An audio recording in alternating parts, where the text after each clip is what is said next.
États-Unis, Donald Trump, plus que jamais en campagne auprès de son électorat très conservateur. Il participe en ce moment même à Washington à une marche contre l'avortement. Bonsoir Xavier Yvon.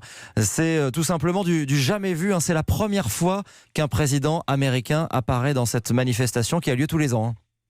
Exactement. D'ailleurs, Donald Trump a commencé son discours en soulignant cette première. C'est un grand honneur, a dit le président américain, acclamé par des dizaines de milliers de militants anti-avortement. Et Donald Trump a repris exactement leur terminologie et leur slogan. Unborn children have never had a stronger defender in the White House. Les bébés à naître n'ont jamais eu un meilleur défenseur que moi à la Maison-Blanche, a-t-il dit. Il a cité la Bible, il a accusé les démocrates d'être radicaux sur la question, de vouloir, je le cite, tuer les bébés même juste avant la naissance, ce qui est faux évidemment. Bref, Donald Trump a fait le job et il a été chaleureusement applaudi, mission accomplie.